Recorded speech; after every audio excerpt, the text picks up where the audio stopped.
Don't sell it to someone who isn't me.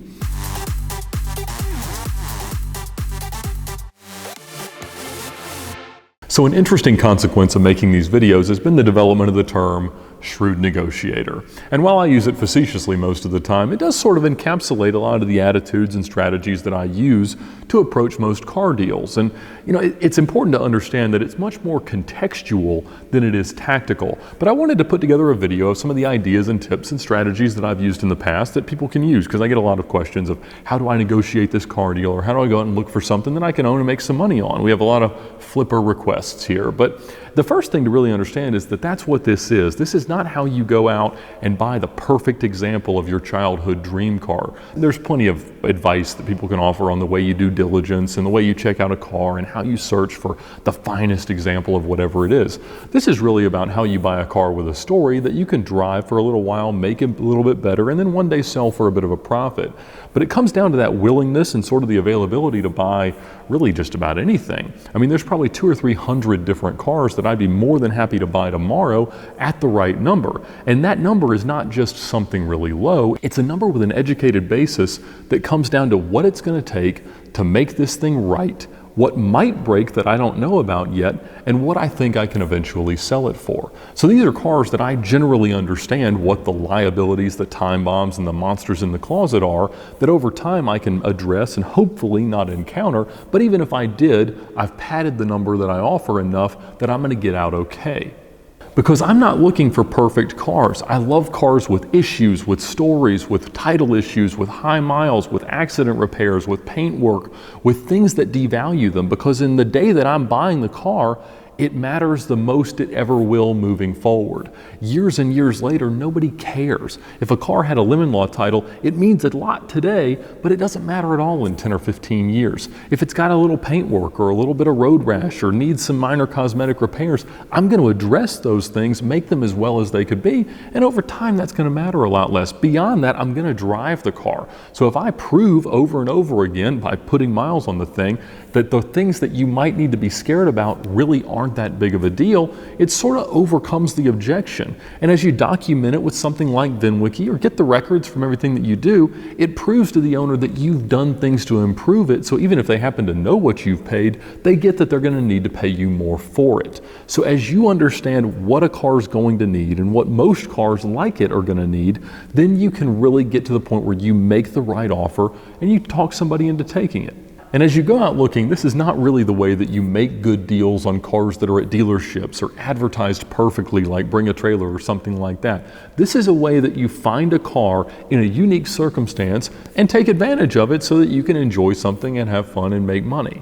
You want to find cars that are rare, things that are hard to find, cars that are advertised poorly, have bad pictures, bad listings, bad information, are located in difficult to get to places. Whatever the case may be, and as the internet kind of broadens that scope, you can look everywhere and find some amazing cars. I mean, when I bought the roof, literally all there was a picture of the gauges, which kind of proved that it at least had those swapped out. It said it was a 2006 roof and that it was matte black over brown. And I knew there was only one, so I knew that was the car I was looking at, but no one else was going to respond to this ad. So it was easy for me to say, all right, look, you found your guy, take the ad down, let's talk about what this car is, and I'm going to make you a good offer.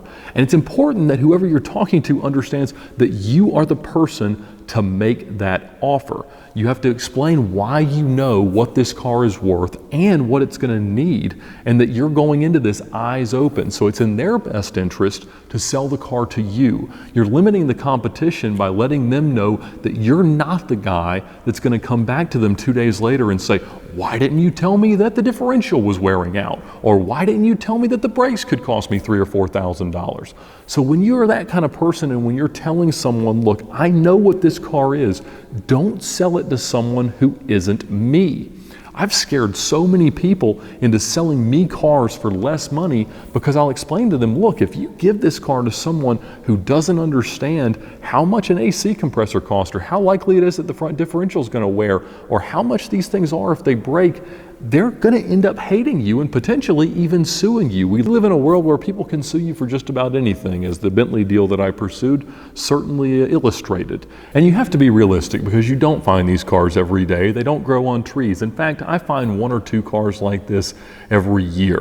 I mean, I found the Ferrari 360 that my wife ended up buying for $31,000. I found the Lamborghini Gallardo that I bought from the prostitute for 30 grand. I also found the Balboni that I didn't get to buy because Lamborghini refused to sell it to me after I won the auction. I found a Ferrari 550 Maranello that I missed out on that I probably should have scooped up, and a Lamborghini Diablo Roadster got away a little while ago. Obviously the Koenigsegg and things like that, but cars like the Roof, cars like these things, they don't come around often, and sometimes you are able to cartwheel into some crazy occurrence like essentially getting the Murcielago for free, but that takes having a constant ear to the ground and always being ready to act. That's critical because you're going to end up having to move quickly. Part of telling somebody that you're the right person to buy the car involves not telling them that now I've got to take a buyer's order to my credit union and get this thing all financed. I mean, you've got to move quickly. And generally I've been able to do that, but frequently it means you can't finance it. Sometimes you can, and that's okay if that's what you need to do. But what's important is that you understand that all my ducks are in a row, everything you need's right here, and that I'm going to move on this very, very quickly so you don't have to worry. And you're looking to give someone what they actually want. And usually that's not just money. They're selling a used car that they know is not perfect and that they fundamentally want out of their lives. And unless they've advertised it perfectly or used a broker or a dealer to consign it, they probably know that they're not looking to get every single dollar out of it. They want a quick, easy deal to sort of wash their hands of it. And if you go into it kind of recognizing that, you'll be able to feel out some of the issues that most buyers might not perceive, and it's going to allow you to discount the car a little more effectively. So you're going to start at a number that they agree is reasonable, that perhaps they've even been offered. And then you're going to back it up by, well, it could need a windshield because this little chip, or it could need some brakes and I see some wear here, or I don't know how long the clutch has been in there, so let's just plan on needing that. And as you back down, you sort of round up to like, I mean, obviously I'd be okay at this number, but I could add a little bit more back because I don't think all those things are going to happen. I'm being generous here and not discounting the car by every possible worst case scenario that I could educatedly say could happen. And they appreciate it. All right, well, I mean, at least he's willing to work with me. He kind of likes the car and he seems to want to do it. And then you end up getting a pretty good deal from someone who really appreciates it. And I mean, I've talked people into selling cars to me for a lot less than other people have offered because they understand that I'm the kind of guy that they want to sell a car to. A few years ago, in fact, I had this guy trying to sell a Range Rover, and I wanted to buy a similar Range Rover for my wife, and it was a 2008, and I ended up buying the car for 20 grand. CarMax had offered $22,000 for the car, but I explained to the seller that, if you take it back, they might, really look at this and say, well, it probably needs a little windshield for this chip and stuff like that, and they may end up trying to give you less, but at the same time, because I have the dealer relationship, I can give you a trade credit, which can sort of be exaggerated the way Georgia tax laws work, so I can make you net more money for this car in a much easier transaction right now. And so I bought the car. So there are times where you can really come out ahead by just explaining why it's in someone's best interest to sell a car to you rather than someone else. But this is not some recipe to send out lowball offers to everyone on the internet. People who are selling cars online get bombarded with low offers that make no sense and aren't substantiated. It's important not only that you offer the right number that allows you to spend the money you need to and face some of the worst case scenarios before you end up to a reasonable investment in the car that could still allow you to profit. It's about understanding how you discount the car enough to make that make sense. And then it's going to come down to how you present that to the person. They don't want to be insulted, and this isn't an emotional thing.